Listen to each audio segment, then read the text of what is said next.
All right, so we've got my friend Judy Thomas, who runs and CEO of the Coalition for Compassionate Care of California.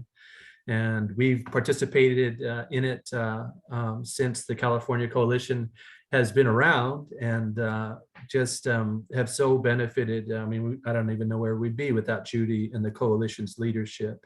I think a lot of folks don't know that, Judy is an attorney, obviously, but has worked for 3 decades in healthcare, and she's also been instrumental in dozens of assembly bills that have really made a tremendous difference, polls being one of many. And so we're coming off the heels of the 13th annual summit. Is that right, Judy? It's 13? Actually, I think it was 14. I think it's 14. Yeah, that's what Yeah. I was at. The 14th annual summit, which was here in San Francisco. And so what we wanted to do today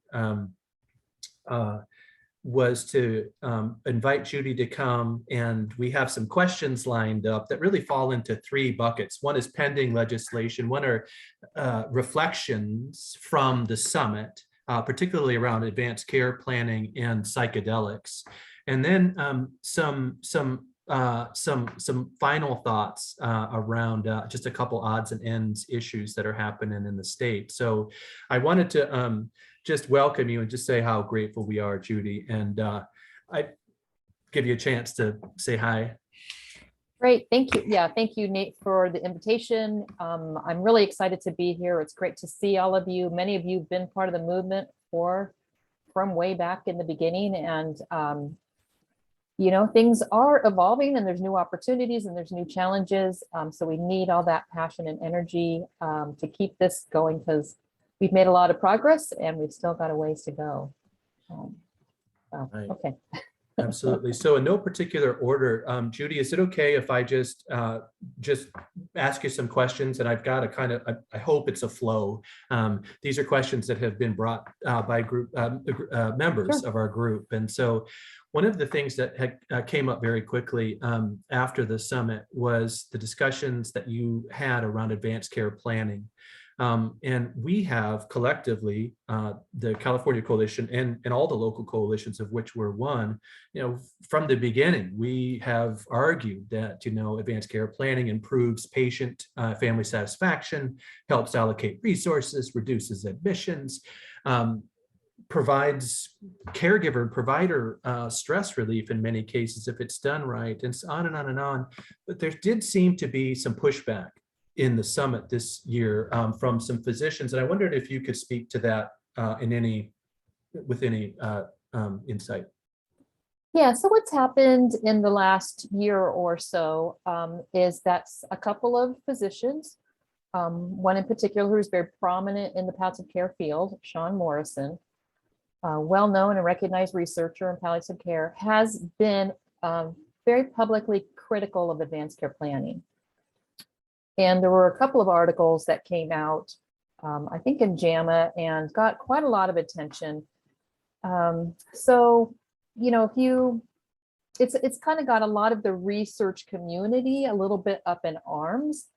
What happened with that also, I heard from some health systems, if they were trying to move advanced care planning and there are people within their institution that were probably already resistant to it, they're like, oh, well, look at this. They just read the headline and it becomes an excuse not to keep moving forward or to push back on advanced care planning.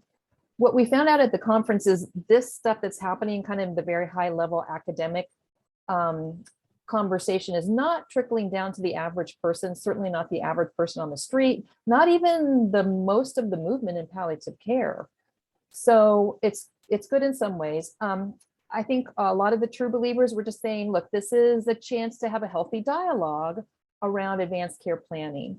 When you look at what the article says, there's actually quite a lot of things in there. You deconstruct it. The criticism is about things that I know the coalition doesn't really promote, like very abstract decisions like, oh, I don't want this kind of treatment ever, like totally devoid of any context, totally devoid of the person's physical situation. And that's generally not, we haven't, the coalition hasn't been promoting that. And as you read down, he talks about, well, people naming surrogates good. Okay, that's part of advanced care planning in our definition. Medical orders, like he doesn't say pulse, but medical orders, like, okay, we can consider that part of advanced care planning. So some of it is, the headline. Some of it is, I also think it's influenced by the fact that this is coming from people who live and work in New York. And New York has some different laws around advanced care planning, and their most form is and program is very different than everywhere else in the US. It's a multi-page document. It's not a single page. So I think some of it is just influenced by where they happen to practice. And I'm not sure if there's another agenda. I think there's people have been stressed out with COVID, and some of this to me feels like maybe a little misguided of some stress from COVID. But I'd say the community as a whole is really kind of rallying around more to look at addressing these questions. So first, are we all clear on what advanced care planning is? I saw a document put out by a prominent organization, not maybe so much in the end of life, but a prominent leader in healthcare policy, and they defined advanced care planning as, again, just scenario planning. So with the coalition, when we talk about it, we're saying the whole continuum from very far advanced, far in advance, naming the surrogate, completing advanced directive, top goals, values, preferences, goals of care, pulsed, and honoring it. So another trend, a trend that's happening that's a positive thing that I think we need to figure out with advanced care planning, how we interrelate with this, is the movement around what matters most. So there's a lot of work that's been done with the geriatric population and how you provide geriatric friendly care. And they have the 3 M's, mentation, your mental state, medication, because we know polypharmacy is that, and what matters most. And that language is resonating with a lot of people and a lot of healthcare providers. And it's a little bit, it overlaps with advanced care planning, but it's also a little bit broader too. And so, and it hasn't been, advanced care planning, we could probably all articulate in an elevator speech, what it is and what the documents are. And it's very tangible. Whereas what matters most is more of a concept that's turning into something that's applied. I don't know if you want me to stop there. You want me to talk about how we address those concerns? Super helpful. Thank you. And so just 2 points of follow up. Then there's an advanced directive bill, an assembly bill that's pending with respect to advanced care planning and then mental health treatment. And I think the point of the bill is that it would help, I guess, revise basically something around an advanced care form. I don't know if there's one in particular that has to be used to clarify that a person may have certain instructions relative to mental health treatment. Could you drill down on that and help us understand? Because I think we'd like to support this, but just we were confused in parts of how that would work. Yeah, advanced care planning and mental health, the irony here is, while there's criticism is going on, advanced care planning is getting a lot of traction in the mental health arena. There's actually 2 bills. One that it's actually already been signed by the governor. So it's passed. It goes into effect January 1st. And what it does is our advanced care planning laws, there's the law and then there's a sample form, like you could use this form. And it amended that, we call it the statutory form or the basic form. And it amended that to just put in the words that you can talk about your physical health and or your mental health. So what it does, it's not the most earth-shattering legislation out there, but it is a reminder that the advanced directive, the law allows people to talk about mental health issues in there as well, for their goals, values, and preferences. Mm-hmm. Mm-hmm. Yeah, do you want me to go into the other one? Yeah, so yeah, go ahead. Yeah, so within the mental health community, there's, well, the other one is in the governor's, is in the care court legislation to implement the governor's initiative around care court, which is intended to be an alternative to conservatorship for people who are homeless and have mental health issues. It's to create a way, yeah, an alternative court process. Is this So, the healthcare decision maker hierarchy oh, bill? no, Mhm.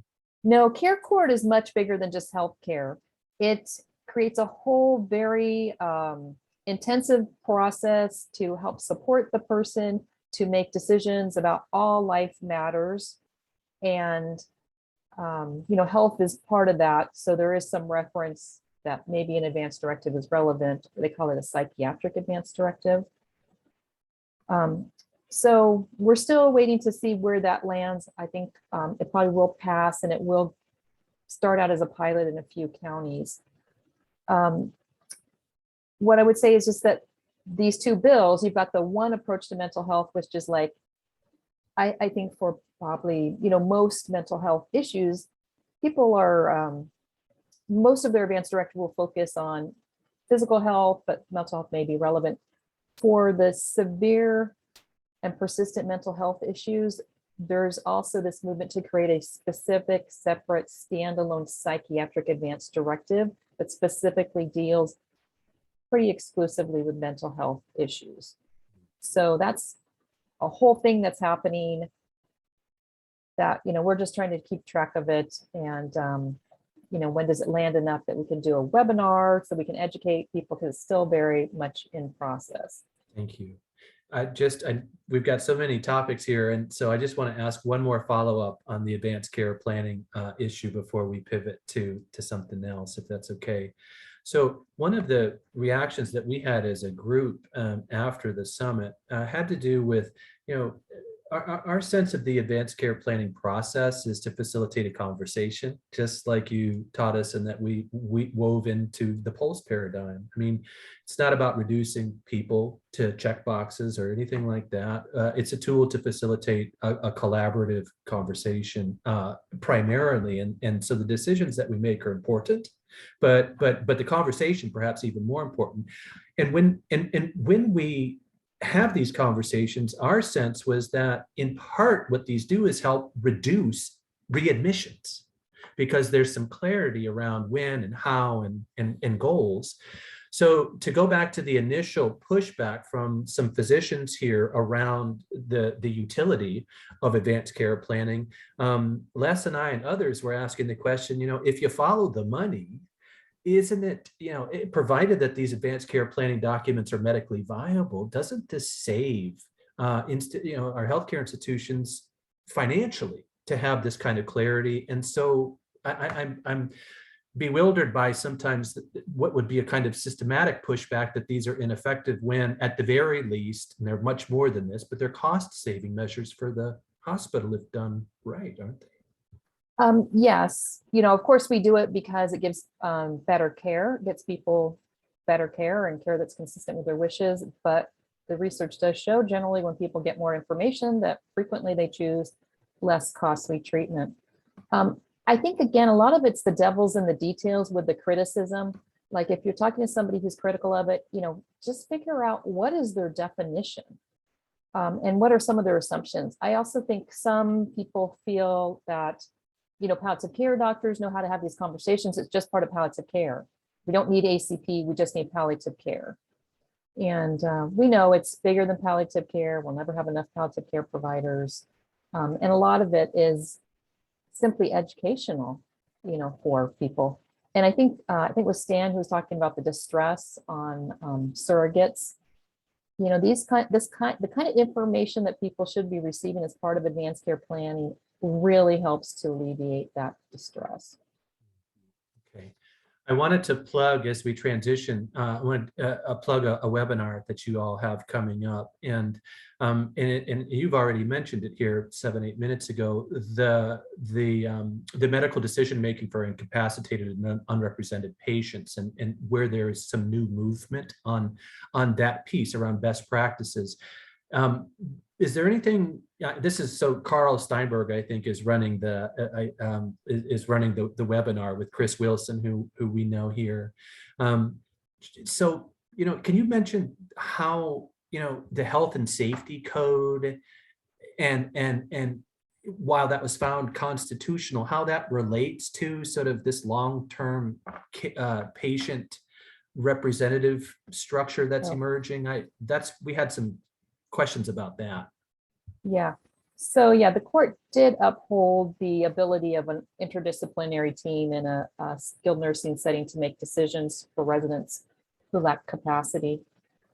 The court, one, required some things like that the facility has to give notice to the person that they've been determined to lack capacity.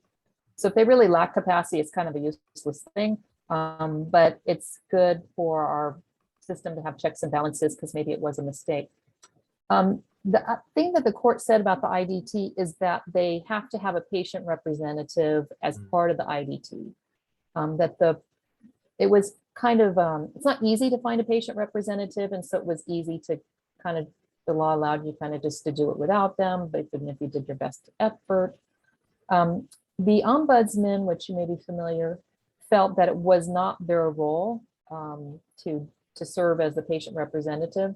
And so the state has created a new office, the Office of the Long-Term Care Patient Representative, to employ, well, the office is going to contract with agencies so that there are people who their job is to participate on the IDT team in nursing homes for residents that lack capacity. So they're setting up the processes right now. I mean, the idea is that the representative will get to know the individual a little bit, you know, so that they're not just a boiler, like a rubber stamp, but that they actually can bring that patient perspective into those discussions. That's very well said. And that clarifies something that had come up in discussions that we were having around healthcare decision maker hierarchy. And we were wondering tell us if we're right on this. So the hierarchy as it stands now, as far as decision-making ability as a surrogate, if you're named as an in the advance directive, that's primary. The second then would be a conservator who has, I guess, line 26 authority. Is that what we would say has been appointed by the court? Third would be spouse, then domestic partner, then adult child of the person. Is right. Do we have that right? Right now, it's actually, if you name somebody verbally, like if you go into the hospital and you tell them, you know, don't look at my van, like I want my sister to be my spokesperson, maybe my husband's out of town or whatever. So the person that's named verbally, because it's only good for 60 days or the length of the admission if it's shorter, then it's the written document, then it's the conservator. And after that, it's just the closest available relative. There is no guidance beyond that. So what the pending legislation would do, it started out to establish that very specific hierarchy, kind of following typical intestate order. But the coalition, the Hospital Association, the Medical Association, the Alliance of Catholic Healthcare, and the Association of Long-Term Care Medicine, we all came together and we said, this doesn't work for California. Too many people don't want that person, and then that person, and that person. So it does, the legislation, which we think will be passed and signed into law, it does give you a list as kind of guidance, but it does not tie your hands to follow that. Instead, it makes it clear that the healthcare providers, you know, after the person named verbally, after there's nobody named verbally, nobody in the advance directive, and nobody, not a conservator, then the healthcare providers can use their judgment to determine who seems to be really acting in the best interest of the patients and have the knowledge and be familiar with them. And that's the person they can designate as the decision maker. Interesting. So if I'm hearing you right, your sense is that Californians needed more flexibility, and thus we wanted to, with the healthcare decision-making hierarchy bill, add some ambiguity in how sort of a descending order of prioritization, rather than having it be so hierarchical, having it sort of after, you know, past the conservator, having it be more determinable by the institution and the care team. Yes, Yeah, we Okay. felt that it was important for providers to be able to exercise their judgment, and we want them to. We didn't want them to become lazy, Mhm. like, and just say, well, it's that person, even though that person's creating havoc, even though that person's probably, doing things that are inconsistent with what the individual wants. We want them to exercise their judgment because they're right there. They're at the bedside. They see the people who are showing up. So that wasn't in law anywhere. So we felt that it was helpful to get that clearly stated in law. Okay, thank you. As you saw, we have the founders of the Humane Prison Hospice Project, and I know that many of these folks also presented at the summit. And I wanted to ask a specific question around the prison visitation bill, which I think the Senator Kamleger is, who generally has been pretty supportive of palliative care issues, if I'm right. You can correct me if I'm not, but we had questions about what this really means, this prison visitation business. And the way it's worded is it says, provide persons outside of a departmental facility with the means to initiate a phone call with an incarcerated person when the person has been admitted to the hospital for a serious medical condition, and or to inform the department when a family member or designated person has become critically ill. So help us unpack that practically, basically, how that works, because the Department of Corrections would oversee that. Do people with, we know too that a lot don't get just discharged to a hospital, or maybe they do initially, but then return back. So some of the sort of the procedure of this is what we were wondering about. Well, that is a very large and multifaceted bill. So I don't know officially exactly what they're thinking or how they imagine that working out, but I have heard from providers that when they are caring for a patient who's a prisoner that is an incarcerated person, that they can't share information with the family. And so my understanding is it's intended to just kind of let information flow more like it does for anybody who's not incarcerated. Who can have access to healthcare information, family members who are there in the hospital who want to know what's going on with their loved one. It doesn't make sense to be withholding this kind of information. So that's my understanding is their intention.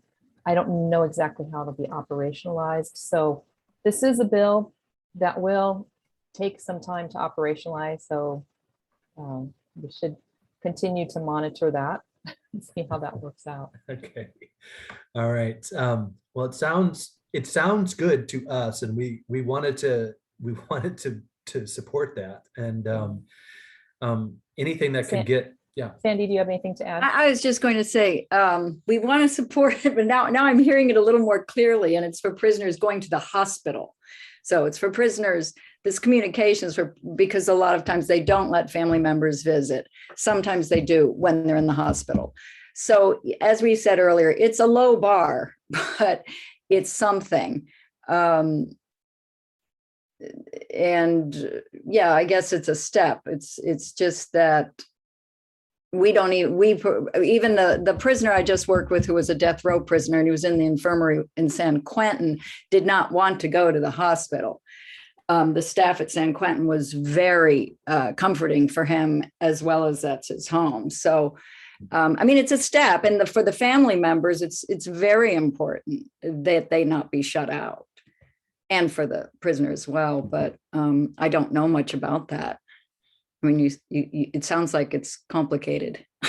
The tail end of the bill requests that people with who are deemed critically ill be allowed to create an approved visitor list, a medical release of information designate, a medical power of attorney, and a next of kin form.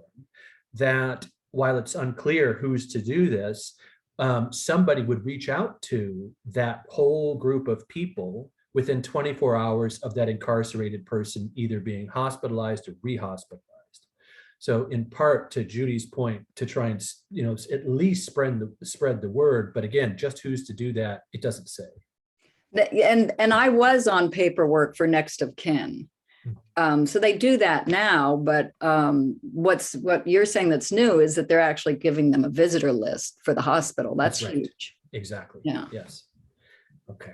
All right. Thank The you. other thing about that I just want to say is that, imagine somebody going emergently from a prison to a hospital, but they don't notify the family for 24 hours about the kind of care that that person wants or doesn't want.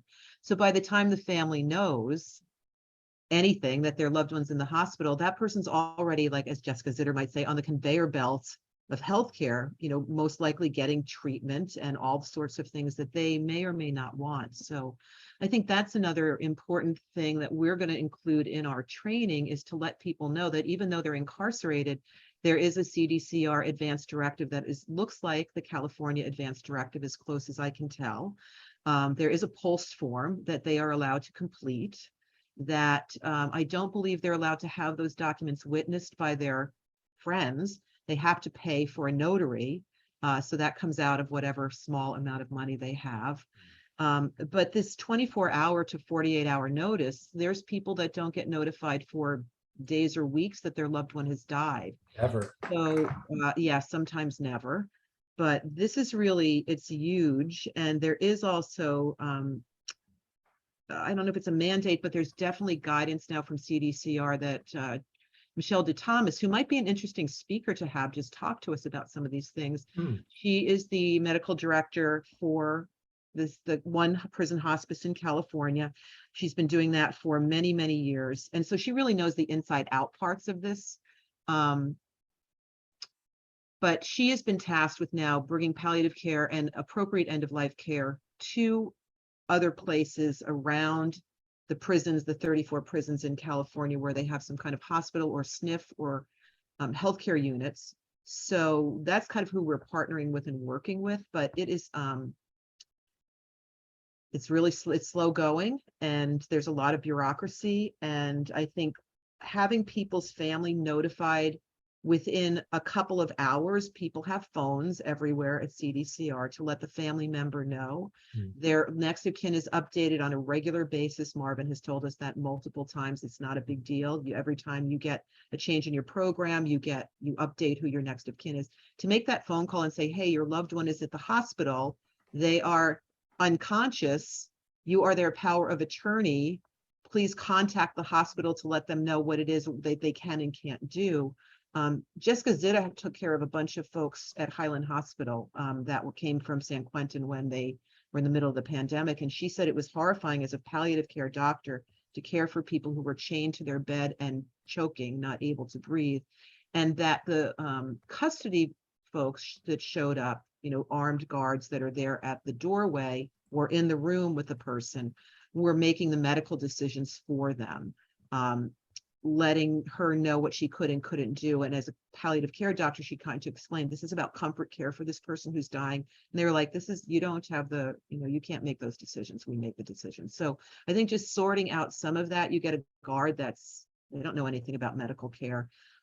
There's a lot to sort out for people who are dying. And there's 100,000 people in prison in California. There's a third of them are going to be over 55, which is considered elderly in prison within the next couple of years. And there's a lot of work to be done. And I think if we can support that in any way, in a positive way, that would be very useful to people at CDCR. Even compassionate release, they need a place for people to go.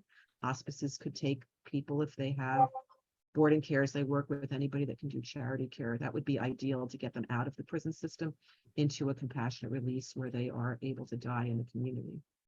So thank you, Judy. Anything that we can do with you or on these bills would be very useful. So I put in the chat, we can reach out and support this prison visitation bill. I put the assembly bill number here in the chat. And this is coming out of Senator Kemliger's office. And so perhaps following up with an email of support would be at least one intervention that we could provide. Yes, thank you. Okay. So Judy, I'm so grateful and I'm so impressed by the range of knowledge, because we're about to switch gears to a totally different area. And so can I just say one more thing about advanced care planning? Yeah, the coalition is doing a survey it's part of a statewide environmental scan to have a better handle on what is the state of advanced care planning in the state. So I'm just going to put that a link to the first survey is just helping us identify who are the champions within key organizations, and then we'll send a second survey with more detail. So if you could, spread the word about the ACP survey, I appreciate it. Absolutely. And I'm apt, I can put it in the chat as well if you're, unless you have it right. Oh, you already do. Okay. Thank you, Judy. Um, just wanted to switch gears here. One of the themes of this year's summit, and by the way, it is 14, had to do with not just cannabis use, but cannabis use in particular for palliative care. And I know that there's a webinar that's coming up that you all are hosting. And I just wanted to just check in with you. I think Eloise Thyssen is the one who's putting this particular webinar on. I just wanted, Judy, with all the evidence-based reports and just anecdotal information, just your sense of the role of cannabis right now in California for symptom management, chronic pain, anxiety, insomnia, especially at the end of life, just what you're seeing, what you're hearing, barriers, things that are working, not working. Well, when we did our webinar with Kim Aquaviva, and she talked about Kathy Brandt's passing. Well, Kathy was in another state, but they really had some significant barriers to getting her pain managed. I think in California, because since cannabis is legal, we don't have quite as much, but there's still a lot of stigma. It's still not really considered part of standard medicine. It still feels a little foreign. What most people are left with are opioids, which don't, they have a lot of side effects. They have a lot of negative side effects with them. And so a lot of people would probably do better on cannabis, which can help with your appetite as well as some other things, has some positive side effects in addition to managing the pain. I think you had mentioned psilocybin as well. That's definitely something a lot of our researchers are looking at, but it's still a long ways off from becoming mainstream. I'd even heard about, that the researchers in entomology, those who study bugs, are looking at using spider venom to create a mechanism, create pain meds that stop the pain communication in the brain, and that it doesn't have side effects. But I don't know where, I'm sure that's still a long ways off from becoming a pill. But it seems like compared to some of these newer options, quite honestly, I think opioids seem a bit crude. Yes. So this is a perfect segue, because we see that this is going on and that it's having some really efficacious applications. At the same time, when we're talking about this incredible interest around psychotropic medications in all sorts of different applications, there is this bill around psychotropic consent in SNFs that's being proposed. I wanted to just read this for folks. I didn't know, and just to get your take, because I'm just trying to figure out, is this for real? Is this, because it seems like it's way ahead of where not just some of the research is around integration, for example, and treatment, but even how legally these medications would be brought in. The psychotropic consent in SNFs assembly bill, I put in the chat if you want to follow up on it, but basically it says, would add to SNF residents' rights the right to receive material information related to an individual's decision to accept or reject any proposed treatment. But here, 2, the right to be free from psychotherapeutic drugs accepted in limited circumstances. So the bill would make the resident's physician responsible for disclosing all material information relating to psychotherapeutic drugs and residents' informed consent. And so it seems like the bill, I'm confused. It seems the bill is intended to make it harder to give nursing home residents psychotropics. That's what I was, okay. That's been part of a long-term movement for over 10 years. The earlier version of it actually made it a crime in some settings if you didn't give proper consent, and that was really going too far. So the organizations that were opposing it are now neutral on it. Yeah, there's a lot of history here. The organization behind this happens to be based in San Francisco, if you want to connect with them. What I would say is, for me, when my mom one of her admissions to a nursing home, it taught me like, how does this work as a practical matter? So she was on the opioids. She'd had opioids that put her on a bad drug trip, and occasionally she was still having problems with that. She really shouldn't have been, she was very sensitive to opioids.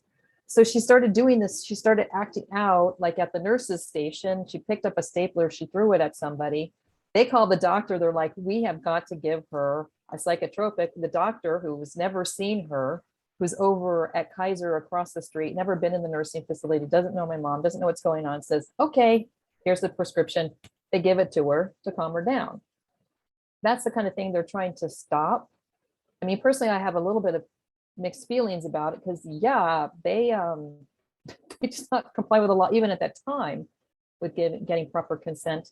At the same time, they're kind of in a tough place. So, you know, I think it goes back to kind of this whole movement around geriatric friendly care as well. Like, we have medicine as usual is actually causing problems to for a lot of older adults. And there's all these things that we're trying to bring it back to be more right-sized, and care that's really does help somebody as they're aging to have a clear mind, to have the ability to have mobility, and to be able to live their life. Got it. So you had mentioned that this psychotropic consent in SNFs and making it a battery, I think, to be given these medications without really clear, double clear, informed consent, as the bill reads, is coming out of San Francisco. I don't know Cecilia Aguilar Curry, but is there a group that we could follow up with? Because it seems that this particular bill, while it's worded, I thought in a kind of confusing way, it sounds like it's pretty clearly swimming against the tide of being able to use this and making it harder. And again, looking at Berkeley and UCSF studies, I know there's a long ways to go, but it seems maybe premature to go ahead and foreclose that option in the way in which the bill reads. But that's just my editorializing. Nate, why don't I introduce you to one of the people over there at Canner that's the lead for this, and you guys could have a conversation. Thank you. Once again, when we were talking again about geriatrics and the complex range of needs, maybe one of the last topics we could just focus on with the 13 minutes that we've got. We could talk about the master plan for aging, because that indeed was the last time that we hosted you when that had come out. We were talking about what all that meant. It was just sort of a draft and an aspiration. And so I know we've had now a couple years or a year and a half of letting this kind of shake out.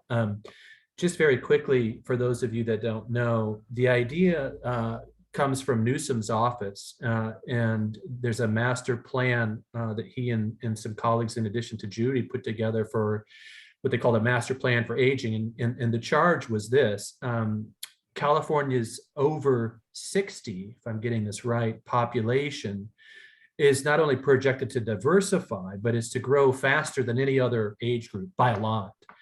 So much so that, so we're sitting here at 2022, I think it's 2030, if I'm remembering slides right, that a quarter of our population will be over 60. So that's tomorrow then. And so the master plan here had 5 or 4 different sort of overarching rubrics or headings or buckets of interventional work. And so, Judy, maybe you could tell us about what your role is like, where those conversations are, and again, you know, the offer stands, what we could do to help support. Well, I think it's like many things, there's been success and value from it, and then there's also frustration and criticism that it hasn't gone far enough. So there, as you've mentioned, there are 5 overarching areas, and one was health. And within health, there were 2 initiatives specific to our area. One was around promoting advanced care wishes, advanced care planning and pulse.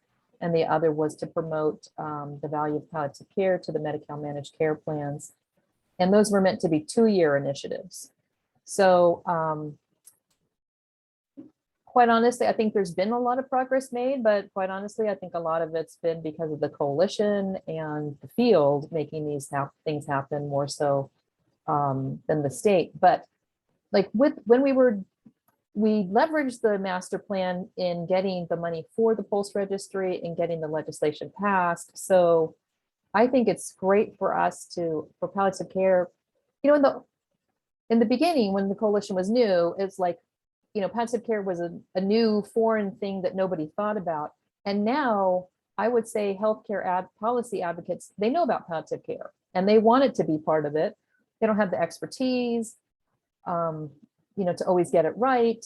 And they're thinking about lots of other things, so it's not a high priority, but it's a very different day and age for us. And the fact that palliative care and advanced care planning were recognized in the master plan, I think is a big coup. As I said, the initiatives were first for 2 years, and now it's the end of this year will be the first 2 years of the master plan. So the state is in the process of coming up with new initiatives. And so the coalition is going to be advocating, like, we need to take these 2 initiatives to the next level. They're going to do an all-day convening on September 20th. If I understand it right, I don't know how it's going to be structured. I don't know how much it's going to be like a conference as opposed to like a working meeting. But I do think that anybody who's interested in attending can register. So I think that's an opportunity for us to, you know, be present and remind people that these issues are important.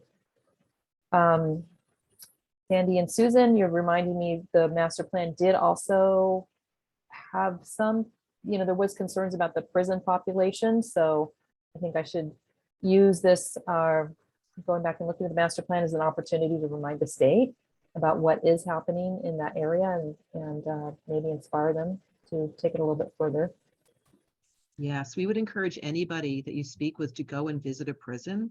We would be happy to help them manage that. But really, legislators, there's sort of a movement on with some social justice organizations around prisons to have politicians go into the prison and actually see what it is they're legislating about. Because for the most part, what we Marvin Mutch, who is our colleague, has gone to the Senate, and he was actually talking with the senators that were proposing the bill about the visitation hospital, realizing that they have no real idea about what actually happens in the prison system. And they were shocked to find out that there wasn't hospice care, that there wasn't, you know, right, you know, they just have a very distorted idea about what happens. So we encourage people to go and visit and really to talk to people that are incarcerated there. So yes, thank you, Judy. Anything in any way that we can partner with the coalition to help with this, Lisa Deal, this is one of our areas that we really want to become more involved in, is policy. So thank you.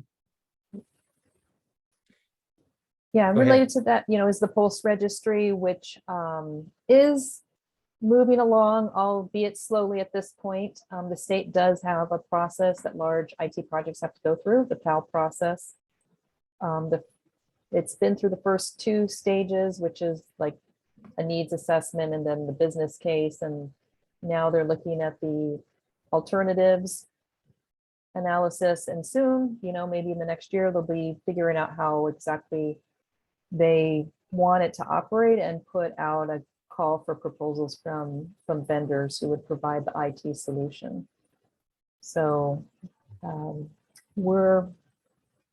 there was also money to help support, you know, the coalition's work with the Pulse environment. And it's been a long, convoluted process contracting with the state, even when you get money allocated. So we think, you know, this fall we'll probably be able to start getting some of that in place as we look at, you know, how do we kick off a whole new phase of focusing on Pulse quality. And we will need local leaders on the ground that have connections in your community to help us with that Pulse messaging and quality. And because the registry will be all for naught if we just have garbage in. We need to have really good forms based on quality conversations that are going into the registry. Yeah, crucially important. And I am also grateful for all the questions that are coming in. And so given the time that we've got, I have just one follow-up here on the master plan with Judy. And then what I'd like to do for the balance of the time that we've got, I know Rick has a question about Pulse, and Judy's the expert, so we for sure want to allow her time on that. And then this is an open-ended one to the crowd, including Judy. So there's a lot happening at Laguna Honda, and it has a lot of implications for everything that we've talked about just about today. And so if there's an update on Laguna Honda that someone can give to those of us on the call who may not know what's going on, there's a request for information about that. So first part, Judy, just wanted to close the topic of the master plan on aging quickly. And I was curious, the folks that you've been working with, the stakeholders that have been part of this palliative care group, are they the usual suspects? Are there new relationships or collaborations? Have you seen more movement or willingness from healthcare behemoths who otherwise hadn't shown as much interest? What would you say? You're talking specifically in the policy arena? That's right. Yes, I'm talking Oh. about the master plan and the two. No, these are totally different organizations. I mean, like Justice and Aging, or blanking on the exact name, the independent living centers. So organizations that represent across the continuum. I mean, there's organizations that represent, adult day or skilled nursing, or, Right. retirement communities. Those we've had some relationship with. But I would say there's a lot of organization, that represent like the community-based providers in long-term services, that awareness, and also just the patient advocates. So I'd say it's shifted, it's different. Right. So I want to make sure we're on the same page, because I didn't ask that question very well. So my understanding, the master plan for aging outlined really five of these goals or categories, and then a ton of strategies. One of the strategies had to do with cultivating and expanding palliative care. Is that right? It had to do with promoting palliative care to Medi-Cal managed care plans. Oh, so it was that narrow. Okay. Got it. Yeah, it was very narrow. Okay, because they had talked about like a local playbook, driving local partnerships to help meet the goals. And so my question had more to do with, were you seeing new stakeholders, new interest in, as a result of the master plan's charge around palliative care, new people, new institutions coming to the table in ways that we hadn't seen before? It's kind of I would say we haven't seen that yet. I think that's a really good goal as it moves forward into the next 2 years. And if you guys have ideas about, maybe how that would be worded or shaped, that's something we should be advocating for. Still room to go. Yeah. Okay. I think that as we spoke about 2 years ago, almost now, the local coalitions that serve, the overarching California coalition, I think could be summoned, or at least we could, and be of service or help or advocacy if called upon. But most of us aren't part of those key stakeholders that you're seeing. So it's hard for us to know how to spoke in. One of the things that we are planning to do once we actually have the contract with the state is to re-engage Kate O'Malley. Many of you know Kate. She was a program officer at California Healthcare Foundation for all of the initial post work. She has since retired, but she's still around as a consultant, and we would engage her. She said, "Hey, I'd like to come and help you," and we said, "Great." And she would help us with kind of doing an environmental scan and developing the plan, putting together the plan for the next few years with how we move the needle on pulse quality. So, yeah. So Kate would, I think, she's very aware of and supportive of the local coalitions. I've heard from a couple of other coalitions that they're kind of ready to take on a new project, and they're looking for some guidance. So it feels like, I don't know, what's the word? Like, it's time, the birth is coming soon, but it's pregnant with opportunity, and we're just not quite there yet. Got it. Third trimester though. So that's good. Yeah. Judy, with respect to time, we're at the 1 o'clock hour. We have 2 questions here in the chat. Would you have time to respond to those? Yeah. Thank you so much. I'm going to remove the spotlight so that we can see one another here. And I wondered if Rick, do you want to ask the question about pulse? This is such a good question to Judy specifically. This comes up all the time. Go ahead, Rick. Yeah. Judy, what I was asking when Nate was talking about the decision hierarchy, your answer sounded a lot like the language that's actually in the post, which is a legally recognized decision maker may include a court-appointed conservator or guardian, agent designated, yada, yada, yada. Is that the language that you were referring to? No, it's not the language. Yeah, I don't remember it off the tip. But it's Well- basically consistent with that, but that's not actual language. Okay. So But it is consistent with that, yeah. that your domestic Right. partner, parent, minor, closest available relative, or whomever the medical staff determines based on the values and extent they know. Right. Yeah, so the assembly bill that we were talking about is articulated thusly. It says a surrogate may be chosen from any of the following persons in the following descending order of priority. And so it's the verbal, the advance directive, conservator, and then at that point, it goes through this, spouse, domestic partner business. But what I'm understanding from Judy is that after the first three, there's much more room for adjudication or having the locus of the decision be with the care team. Yeah, and that's exactly the point that I make when I'm doing my advanced directive presentations, is that this is the language in the pulse that if you don't decide, then ultimately this hierarchy takes place and the care team really comes down to being the ones making the decision. And that's correct? Right. Yeah. I mean, I could pull it up or I could send it to you, Nate, the language. I have, and maybe you could send it out I'll to the send it to group. Rick right now. Okay. I'll send it to Rick. Thank you. So Regina, I think she may be off already, but so Connie and I and others have been reading Steve Heiligen, the paper. I'm still here, actually. Love it. So Regina, give us an update for those who are on the call who don't know what's going on at Laguna Honda, if you have time. Well, actually, I need to get off now and go to that meeting. But very briefly, the Board of Supervisors have passed a resolution and got the Medicare to go along with stopping any discharges from there. So what I want to find out today is whether that's sticking or not, whether this is true, and what we need to do to make sure that we can lobby our senators, et cetera, to get enough time.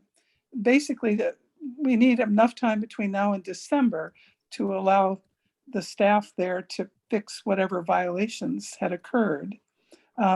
Another issue that's unfortunate is I've forgotten what the total number of beds there were, but they want to reduce those beds that were in 3-person rooms. So that would eliminate about 130 beds, I believe. That may be incorrect, maybe 160. And I think that may be a permanent loss. I don't know. So I think we need to restore those back. We've been, over the last 20 years, there's a lot of history back and forth about the wards, Laguna Honda versus, so there are a lot of issues there. We need continued vigilance between now and the time that the Medicare recertifies Laguna Honda. There's a lot of, so keep your ears open and follow. A Canner is tracking this. Other people are tracking it. Gray Panthers, if you happen to live in San Francisco, you can get on their mailing list. They're really giving a lot of good information. This webinar that's taking place right now is, I believe, by Canner. I believe. So I'm going to get off and make sure I don't miss any information there. Okay. But thank you for the opportunity to say something. Thanks for your advocacy, Regina. Thank you. Thank you. Okay, take care. Say hi to our friends there who are on the call. Connie, is that helpful? There's more, I think, that could be said, though. Do you? I'm meeting what's in the papers and trying to sort through what just seems remarkable to think that they're closing 700 beds. There has to be more to what's happened with the site surveys and the things that they found, and then what's happening currently with the discharges. So yeah, I'm just trying to get a sense of what the intent was, what happened. Mm-hmm. Judy, you're shaking your head, and I opened it up to anybody else. Judy, do you have intel or info or hypotheses? No, it's just kind of near and dear to my heart because I used to represent Laguna Honda. So I've been around that block before. So I was really surprised that after the rebuild, that it seems like it's back to where it was before. So I think I have the same questions that Connie has. It's like, you know, how did it get to that point? Yeah. So I don't have access to administrators in Laguna Honda, but many of us did all of our training there through Zen Hospice Project, which was where we went and served. And so many of us have even going back to Derek Kerr and the days when the hospice floor existed before the palliative care team was diffused across the. So what I've heard from some physicians there, and Steve has been Heilig has been very open about it too, is, you know, there were some issues that came up, but there, perhaps there was an overreaction to the systemic nature, the perceived systemic nature of the oversights that led to 3 deaths in particular. And so what Steve and Regina and others have been saying in the paper publicly is that, you know, to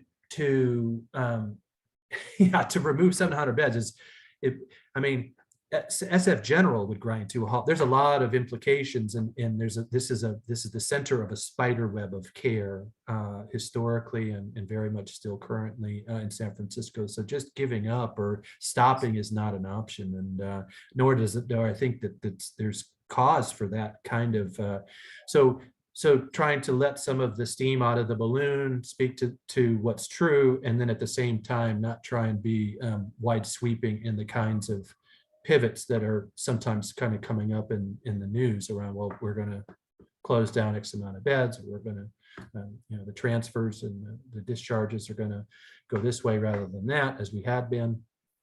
So, yeah. Anybody else on that?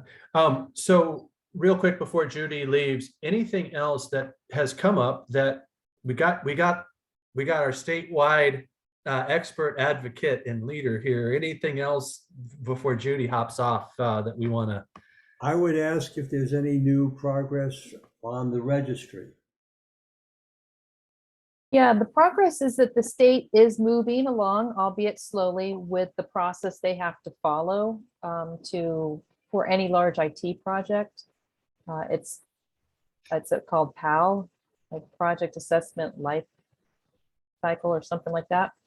And it's made it through the first part of that. And now the next part is they're going to, what they think they're going to do, they're trying to determine the information that they need in order to ultimately put together a proposal for tech vendors. So before they put that proposal out, they may be putting out another call for just information from the field. With, you know, it's their way of doing market research. So I think there'll be something publicly happening with that before the end of the year. So if you're on their mailing list, you should get it from them, but we'll also send out that information as well. Thank you. Susan. Yeah, Judy, I was just wondering, are there things that are sort of immediate that we can do other than the survey for the advanced care planning? Like as a coalition, I'm wondering just, and if you don't have time now really to talk about that, just to maybe send Nate like some bullet points of what we could do as members to support or move forward any of the work that's happening with the coalition that we can do. Just. Well, it's not too soon to start thinking about attending our conference next year. It will be in May. And it'll be in Orange County.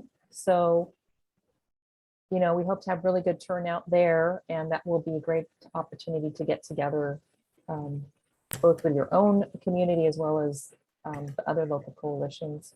I'm so glad it's not happening during Jazz Fest this year. Judy had a question come in quickly on this. I promise this will be the last one, and then we'll let you go. Thanks for spending more time with us. Are there threads of connectedness, the question is, with anything that the California Coalition is doing and Endwell in the kinds of resources and networks that are being built out there? I think with COVID, we've become a little bit less connected with Endwell. So you probably know more about what they're doing than I know about. So if you have suggestions how we should be connecting, be happy to do that. Follow up on that. Yeah. Have you be a speaker. That would be my first vote. Well, my friends, if we can show Judy our appreciation for her leadership, her time, and her commitment of 3 decades to this shared passion that we all have. So grateful to you, Judy. Think Back the at world all of you. you on this. Thank you. Thank you. All right, much love, Judy. I'll follow Okay. up with you later today, so we'll let you scoot. Otherwise, Okay. if folks want to hang around and share, would love to continue to host. Otherwise, if people need to drop off, I understand, and we hope to see you in September. We've got a great bill, and I'll get the email out shortly for the speaker for next month. So Yeah, and I have a personal note, Nate. You look wonderful. How are you feeling? oh, this is the best 2 hours of the month, so I'm always Yeah. feeling good to see you all. Yeah. This is it. This is it. This is it. Good Love to, you. so Thanks, good Dan. to see you, Nate. Thank Good. you. Thank you. All right, my friends. Good to see you. Much love. Take care. Take care. Thank you. Thank you. Thank you. Bye, everybody. Bye, Susan. Thank you. See you, Sharon. Bye. Yes. Bye, Where are you? Susan. Oh, Costa Rica. Who knows? Okay, she's gone. Bye. Friends are going in next week for a month. Rick, it's good